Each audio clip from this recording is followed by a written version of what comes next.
Om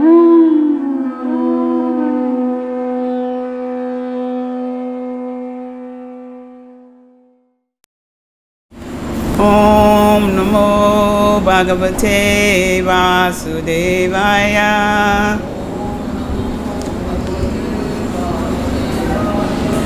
Om Namo Bhagavate Vasudevaya.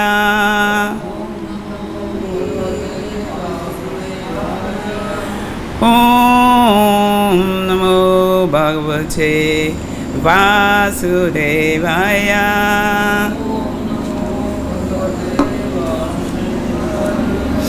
So chapter 15 is entitled The Yoga of the Supreme Person, text 1. Sri Bhagavan Uvacha Urvamulam Madasakam Asvatam Paravyayam Chandam Siyasaparnani Yaswam Veda Savedavit Sri Bhagavan Uvacha Urvamulam Madasakam Asvatam Paravyayam Chandam Siyasaparnani Yastam Veda Savedavit Sri Bhagavan Uvacha Urvamulam Madasakam Asvatam Paravyayam Chandam Siyasaparnani Yastvam Veda Savedavit. Devotees, Sri Bhagavan Uvacha Udvamulam Satakam Asvatam Paravyayam Chandam Siyasaparnani Yastam Veda Savedavit.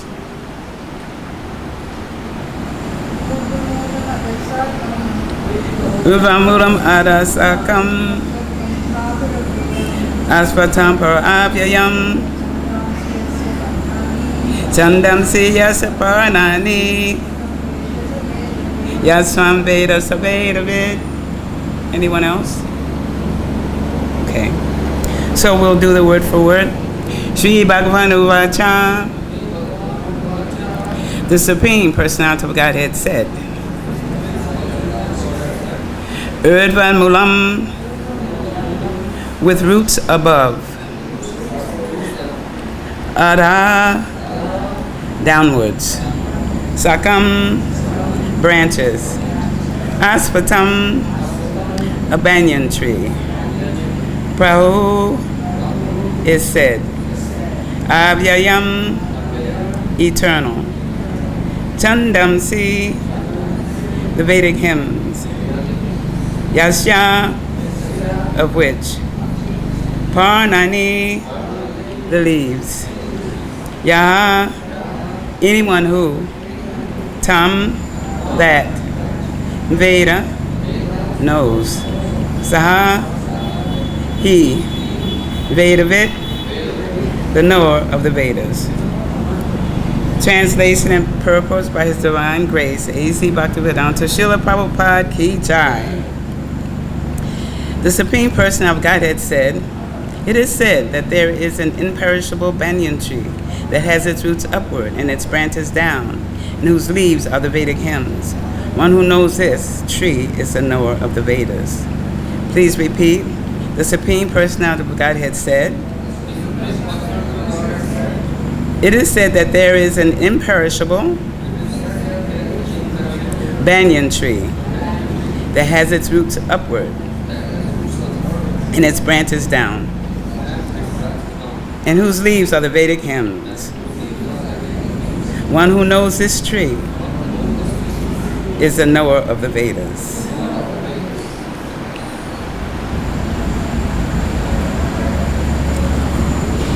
Okay, so I'll read the purport. After the discussion of the importance of bhakti-yoga, one may question, what about the Vedas? It is explained in this chapter that the purpose of Vedic study is to understand Krishna. Therefore, one who is in Krishna consciousness, who is engaged in devotional service, already knows the Vedas. So in this first couple of lines, Prabhupada already gives the conclusion. Who is ever in Krishna consciousness, who's doing devotional service, they already know the Vedas. The entanglement of this material world is compared here to a banyan tree. For one who is engaged in fruitive activities, there is no end to the banyan tree. He wanders from one branch to another, to another, to another. The tree of this material world has no end, and for one who is attached to this tree, there is no possibility of liberation. The Vedic hymns meant for elevating oneself are called the leaves of this tree.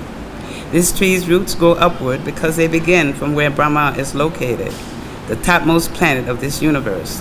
If one can understand this indestructible tree of illusion, then one can get out of it.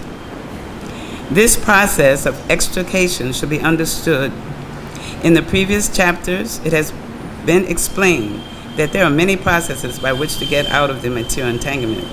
And up to the 13th chapter, we have seen that devotional service to the Supreme Lord is the best way. Now, the basic principle of devotional service is detachment from material activities and attachment to the transcendental service of the Lord. The process of breaking attachment to the material world is discussed in the beginning of this chapter. The root of this material existence grows upward. This means that it begins from the total material substance, from the topmost planet of the universe. From there, the whole universe is expanded with so many branches, representing the various planetary systems. The fruits represent the results of the living entity's activities, namely religion, economic development, sense gratification, and liberation. Now, there is no ready experience in this world of a tree situated with its branches down and its roots upward. But there is such a thing. The tree can be found beside a reservoir of water. We can see that the trees on the bank reflect upon the water with their branches down and roots up. In other words, the tree of this material world is only a reflection of the real tree of the spiritual world. This reflection of the spiritual world is situated on desire, just as a tree's reflection is situated on water. Desire is the cause of things being situated in this reflected material light. One who wants to get out of this material existence must know this tree thoroughly through analytical study. Then he can cut off his relationship with it. This tree, being the reflection of the real tree, is an exact replica. Everything is there in the spiritual world.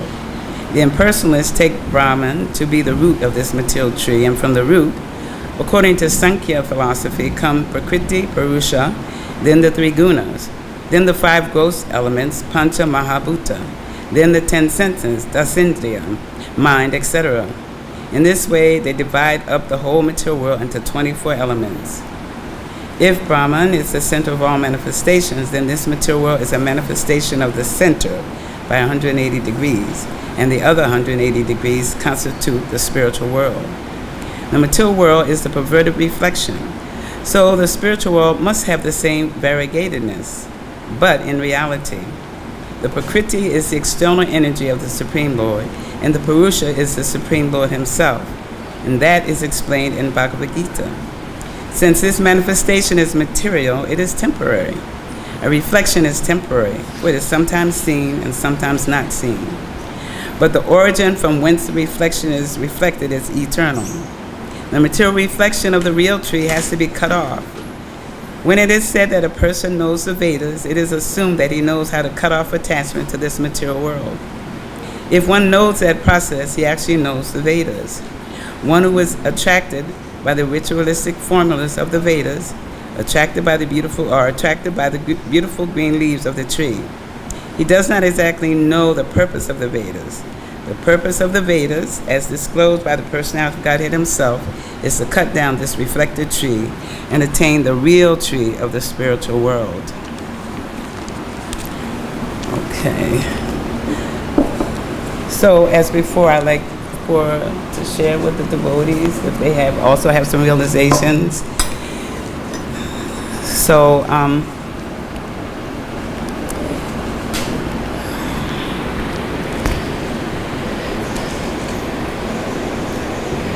I don't know, has anybody seen a banyan tree? Do you know what a banyan tree looks like? I looked it up online, and first of all, it's I think it's the national tree of India. But has anyone ever seen a banyan tree, what it looks like? Hopefully, Mother Yashoda Mai will, bring a diagram, because she does such a beautiful job explaining all the chapters once the chapter is over. But the banyan tree is, I wrote a description. I looked it up, and I saw some pictures. So I'll read to you some of the description of the banyan tree. It has the widest reaching roots of all known trees, and it covers several acres.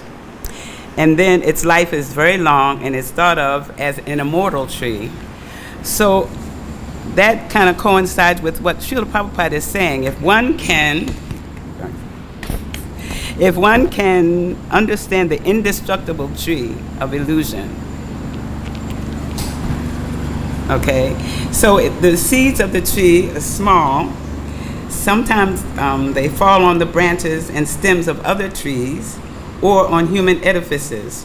When they germinate, they grow roots down toward the ground and consequently may envelop part of the host tree or edifice. So for this reason, the tree bears a colloquial name of strangler fig. Strangler. It means this banyan tree is strangling all the living entities. They're all caught up in this tree. So it has a complex structure of roots and extensive branching. So Prabhupada picks the perfect analogy to describe the situation of the living entities and how they're caught up in the tree.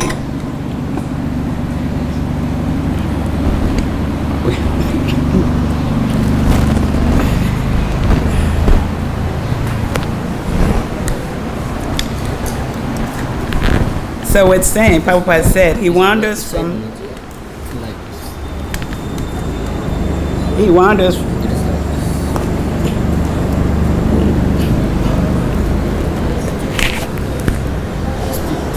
Is that good? We're good? Okay, thank you. Thank you, devotees. Okay. So it's saying that the Vedic hymns meant for elevating oneself are called the leaves of this tree. So it said that the fruitive workers are attracted to the flowery words of the Vedas, and I'll read something from the chapter that talks about this. It's chapter 242 to 43.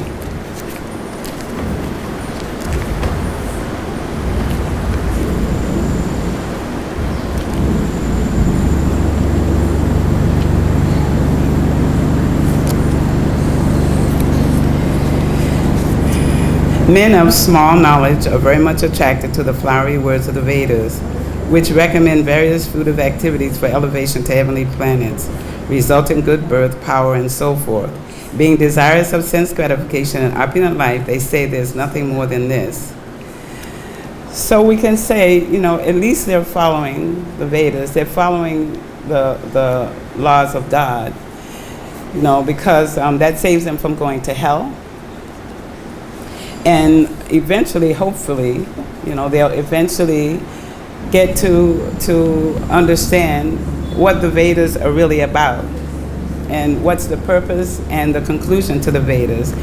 But sometimes they get lost, and it's a very, very long process. And Prabhupada would say, why take the stairs when you can take the elevator? Which is, pure devotional service, or understanding that Krishna is the Supreme Person of Godhead and we should surrender to him. and serve him in devotional service. That'll save us from all this trouble. Okay?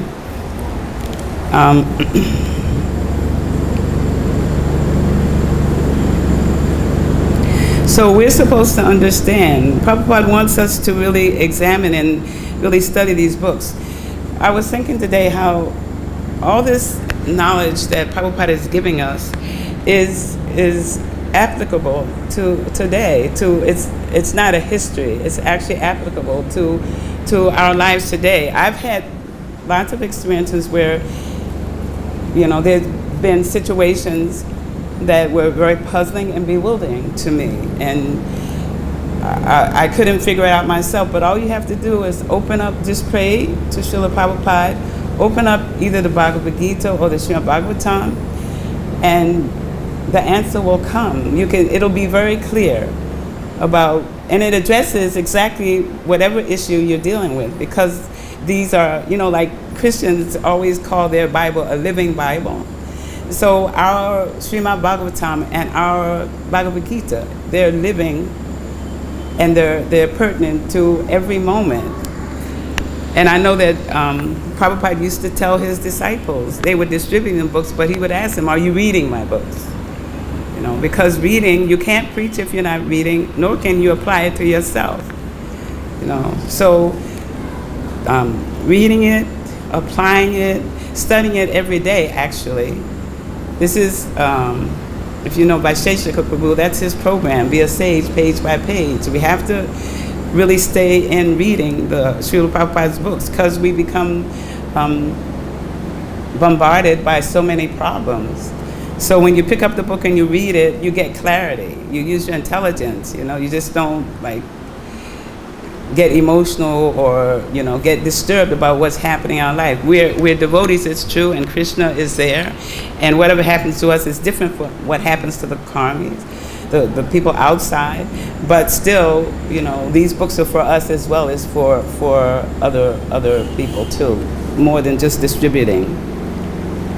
So he's saying this process of extrication should be understood.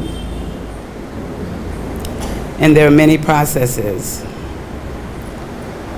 So we have to break our attachment to the material world and really become attached to the service of Krishna.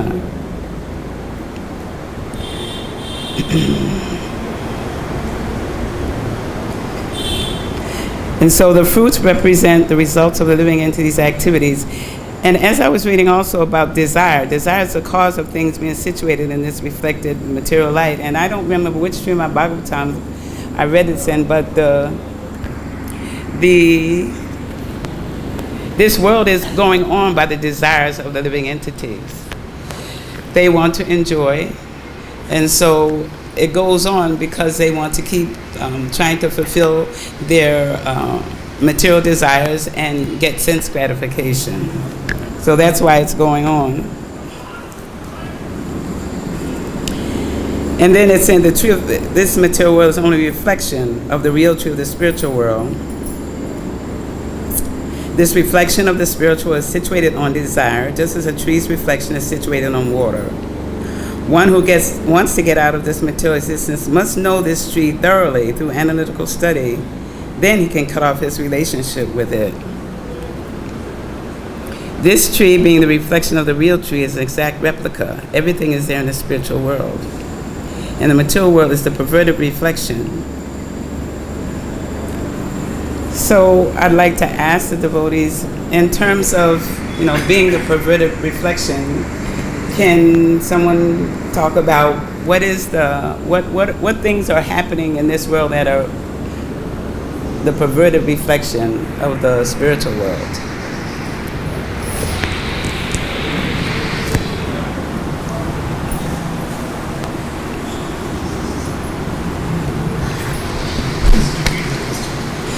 What things are happening in this material world that are perverted reflection of the spiritual world?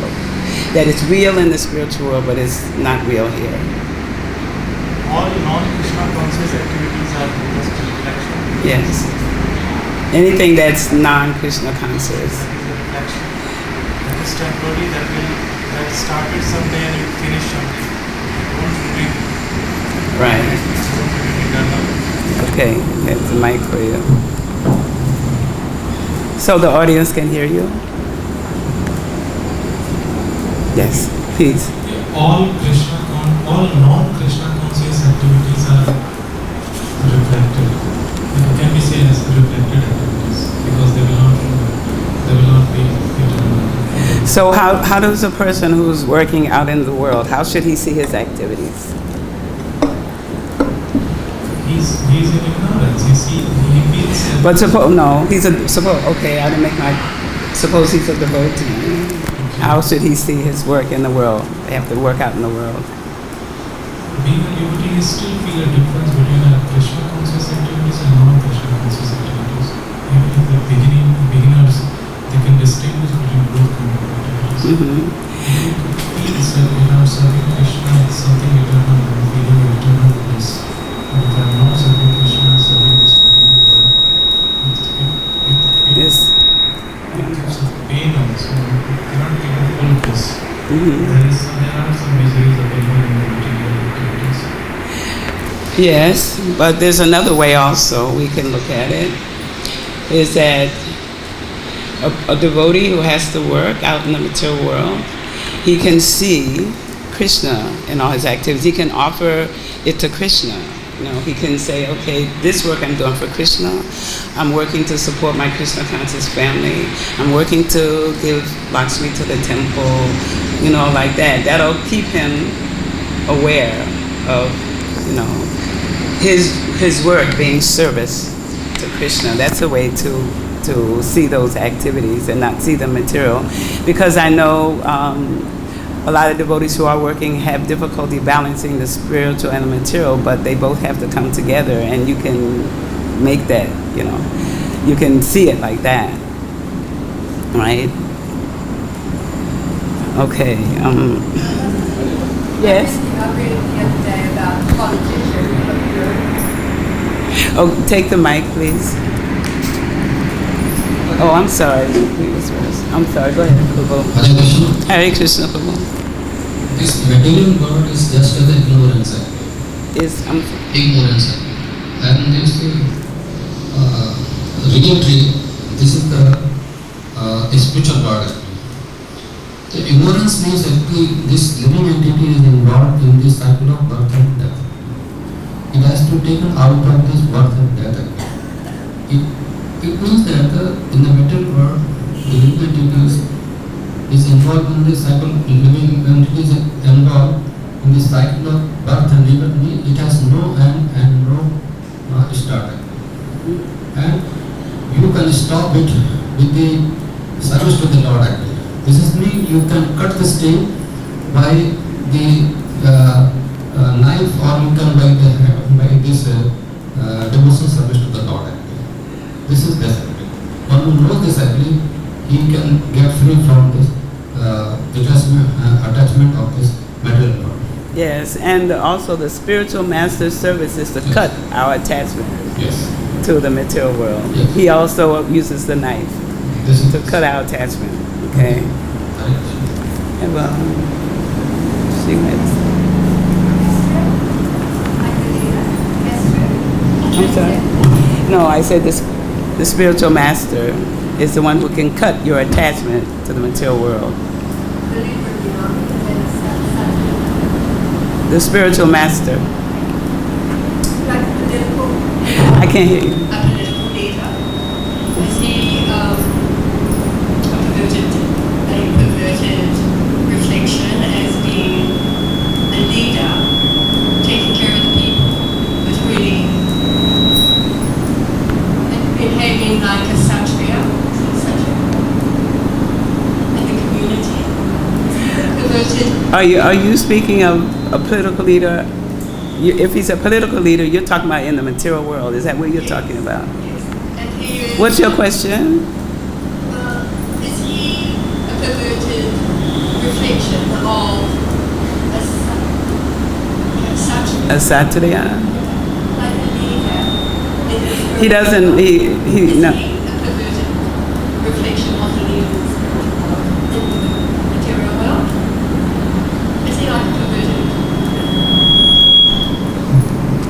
He is. No, he's not. He's perverted, but he's perverted in this material world. In terms of political leaders, there's no political leaders in the spiritual world. There's no politics. Okay. But there are soldiers and people in command. It's not. It's loving relationships. It's not like, you're commanded to do anything. Love is there. Everybody serves everybody willingly. They serve willingly. It's all about love in the spiritual world. That's all it's about. So there are no sattvias. No. The sattriyas, the system of sattriya is the varnashram for us, in the community. Yeah. This. Yes.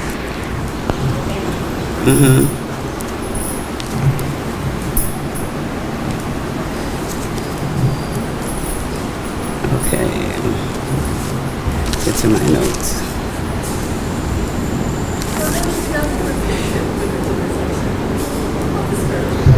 I'm sorry.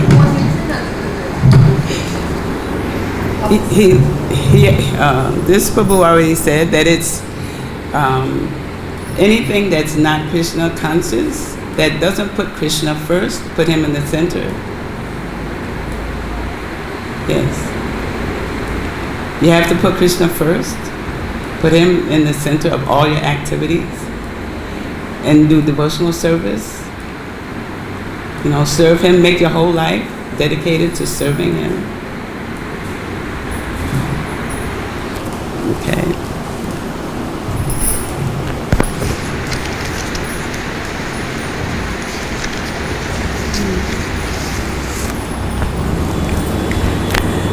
So,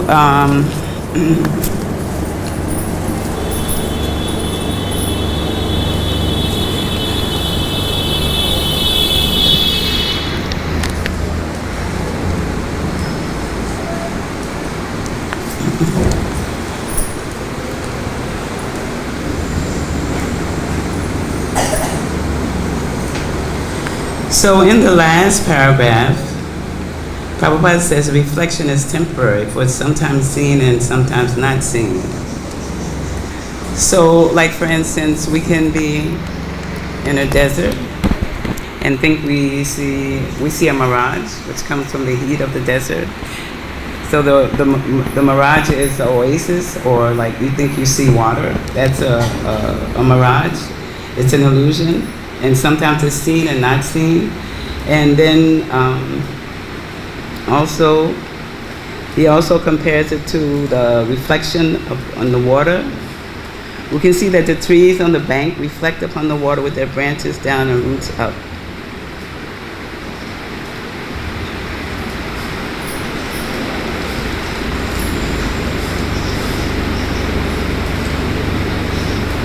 But the origin from whence the reflection is reflected is eternal.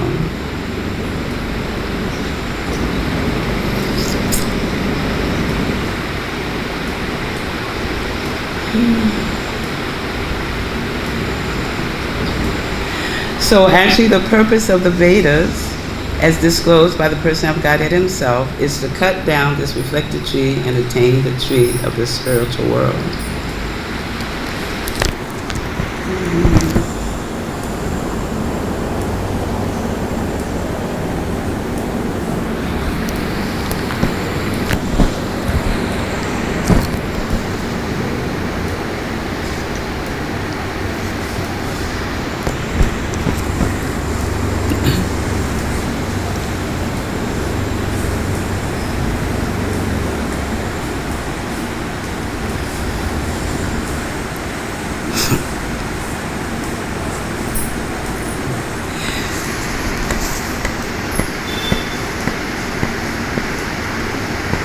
So it's said that those who are kamakandas, who want to enjoy their sense gratification, their activities the fruits that represent the results of their activities are namely religion, economic development, sense gratification, but not liberation, because they're not looking to be liberated. They want to enjoy, and they want to go to the heavenly planets to enjoy there.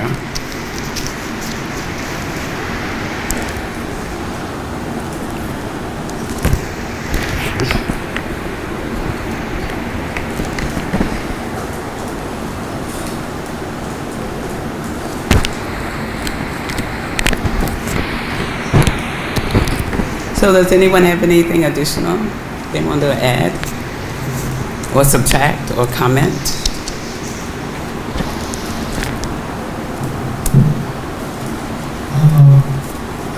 The living entity, especially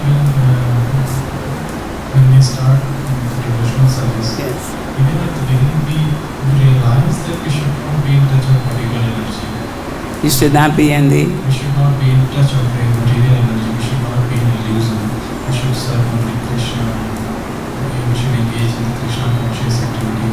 But still, by knowing this philosophy, why we move away from Krishna? Why we tend to engage ourselves in non-Krishna conscious activity? You mean devotees? Devotees? It mostly happens in our regular schedule of the day. We see many times that we should not do something we are supposed to do. We should not eat anything other than prasada. We should not talk to nobody. We should not engage ourselves in other than Krishna conscious activity. But still, even by knowing this philosophy, we sometimes engage in non-Krishna conscious acts. And behaviors are mind and chances of. You just said they get bewildered. In the previous chapter, it talks about the three modes of material nature: passion, goodness, passion, and ignorance. But also, I don't know where exactly. Do you know where the verse about even if you see a devotee committing abominable activities? What chapter is that? Then he should still be considered saintly. And sometimes it's seen, that maybe devotees are doing things that, but maybe they're at the neophyte stage, or maybe they're not at the neophyte stage. But still, we shouldn't judge them, because Krishna is the one who's the judge of everyone. So, unless we're senior or unless we can help them, then we shouldn't, criticize them, unless we can do something for them, help them. It's always, even if you see someone doing something, a devotee, then it's always best to try to help them or try to talk to them if they're your friend, or, because unless you're connected with them, how can you rectify? Does anyone else have any suggestion about that?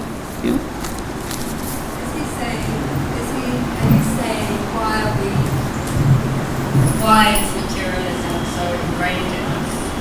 Is that what he's asking? Why are we so? Because we've been wandering around in this universe for millions of lifetimes. Millions of lifetimes we're conditioned. So some habits that we have, are hard or difficult. But it's like my spiritual master say, if we're in the shower, if we're chanting, then eventually, the bad habits, whatever habits we have that are not, Krishna conscious, will eventually, be taken care of by chanting. There's a saying in English, saying, we're only doing the best we can. Does that seem to fit in there? Like, we try our very best to be devotees, but we're not perfect. we're not perfect, but the idea is to try to reach perfection, to try to go back to Godhead. And we will stumble along the way, for sure. But we're under the protection of the spiritual master. If we've taken initiation, we're under the protection of Krishna and the spiritual master. Yes. She has given to Prema. Why we cannot always be engaged in devotional service? This was the question, right? If I understood. This Prabhu's, no, his question was, sometimes we see devotees doing things that, are not up to the standard. For instance, like maybe whatever things he mentioned, whatever they were, but being not up to the standard. But I was saying that if the person is in the shower, if you're chanting, he took initiation, eventually those habits will stop, is it not? I just made one comment which was not regarding seeing others, but seeing in ourselves. Yes. Like looking at my own practice, for example, I can see that many times I would like to be engaged in devotional service, but the mind goes away and it just pulls me somewhere else, doing something else. And we were just discussing even in the class with Bhakti-yoga Swami yesterday. He mentioned that these problems really is because of our anarthas, which come from our past. Conditional life, yes. Yes. And the wonderful thing is that just simply by hearing Srimad Bhagavatam, like really with faith, with devotion, we literally get cleansed of sinful reactions. The anarthas go away, the heart becomes purified, and then it's so much easier to be engaged in devotional service. But that's also a process, right? It's a process. It's a process. This whole thing is a process. We're all practicing. There's no one here that's perfect. We're all practicing devotional service. And the fact that we took initiation, we're chanting, it means we desire to be better, to do better, to become a devotee. I don't consider myself a devotee yet. It's like someone would come up to a Christian. I remember I heard them say, that they were a Christian, and the person said, "Oh, already?" It's a lifetime work. We were wandering around, up and down, all around universe and material world, thinking we were enjoying and committing so many sinful activities. You don't know how many sinful activities you may have committed in so many millions of past lives. You bring that with you. So it takes time, it takes practice, and some move forward faster than others and some are slower. But everyone is not going to be Krishna conscious at the same time. There's a process that you go through, and some will take longer, and they might, deviate somewhere. But still, if you look at some of Srila Prabhupada's disciples, if you read any of the stories, a lot of them fell away. But because they had performed so much service for Srila Prabhupada, he came to get them. So many stories of the devotees who, for one reason or another, their material attachments overtook them, and they went away. But Krishna never forgets their service. Never. If you do one little thing for Krishna, he remembers it because he's grateful. Can you imagine? Krishna is grateful. So I think it's better if we examine ourselves to see where we fall short. I know Bhaktisiddhanta Saraswati Thakur would say, why are we looking, at someone else when we are full of so many holes ourselves? So it's best that, also one thing that can help is you have to pray for the person. If you know the person, prayer is very powerful. So our mood should be that we want to add to the devotee's life. We want to do something to help. We want to be their well-wisher. So if we see someone doing something and it's not the best thing, then we should, desire their welfare and pray to Krishna. This devotee, I want to pray for this devotee, because I'm concerned. Because what we're trying to develop in this process is to try to love one another. So that can be shown in so many ways, and one of them is to pray for the devotee. Because then one day we might be in a situation, who knows? We might be in a situation, and we would want the same from the devotees. There's so many, Maya is very powerful. Daiva,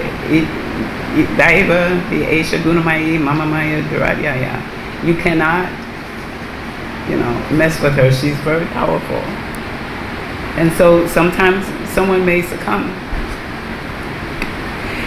The reason we're doing all this study and the reason we need to know the books, is so we can have the knowledge. If I'm in a certain situation and I see that it's bewildering me, then you pick up the book and start reading, and you can see that it's helping you to understand, to use your intellect for the situation that you're in, But this mostly can come about if you're in the mode of goodness. So in the previous chapters, we talked about cultivating the mode of goodness. It's very important to come up, to the mode of goodness in order to be able to use the knowledge for whatever situation we're in. And Prabhupada's disciples, they were very young. They were like 16, 17, 19, 20. How passionate they must have been. But Prabhupada knew how to use that passion in Krishna's service. He engaged them very nicely. Temples, opening up temples, doing Sankirtan, so many things to engage that youthful passion. So I'm sure that, whatever happened to the ones who went away, Prabhupada was there to pick them up. So many stories of Prabhupada coming for some devotees who left the movement. They were leaving their body, and there was one particular story I heard, and the devotee was leaving his body, and he sat up in bed and he said, Prabhupada, you've come. And he hadn't been in the movement, for a long time. He had left. But he served Srila Prabhupada so nicely when he was there. So for me, I appreciate them so much. I appreciate them because they gave their youth. And I can think, what was I doing when I was young? I wasn't doing devotional service. So whatever happens to any devotee, we have to appreciate that they're trying.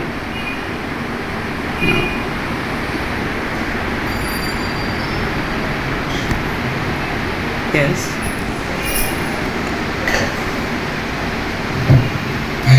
Hare Krishna, Prabhu. Sometimes we say that I am not a devotee. Sometimes we say that I am not a devotee. I'm not a devotee either. We say like that. But actually Prabhupada said one who is chanting Hare Krishna is already a devotee. He is already a devotee.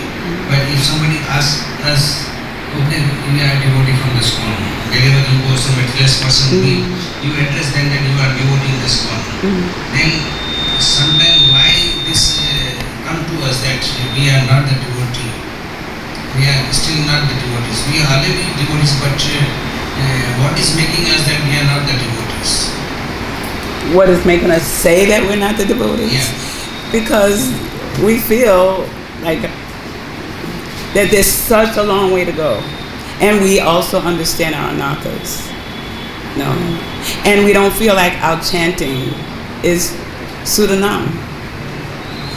We're still doing Namabas or less than that.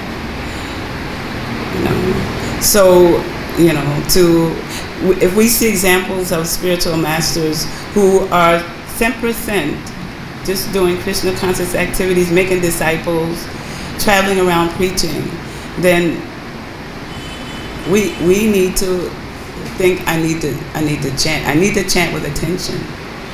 I need to feel the joy, of chanting Hare Krishna. And that takes work. Right.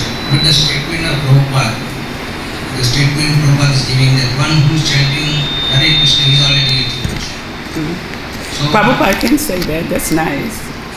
so we should consider that he's a devotee, but we are advancing and trying to see that how I can advance more in devotional service. I am a devotee.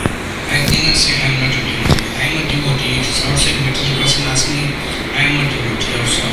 I am also a devotee of Prabhupada. I am the servant of the Prabhupada. So we are addressing that way. But inner feeling we had that we are not the devotees. That's Because it. we have to go much Deeper. deeper. You have to go deeper. Yeah. Yes. That is the inner feeling we have to still we are not perfect. We are doing so many Nama Prad and Seva Prad or Right. any time of Prad. So these things is bothering us. Right. But when we are chanting Hare Krishna, Krishna Krishna, Hare Ram, Ram Ram, Hare, that will remove all the obstacles which are coming to us. Yes. And we should be dancing in ecstasy. We should have our hairs standing up on our body. We should be, so that's what we're chanting to try to get. Right?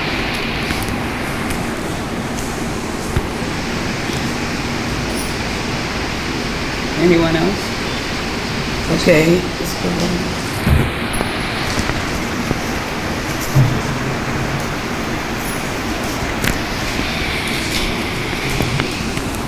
Hare Krishna. Hare Krishna.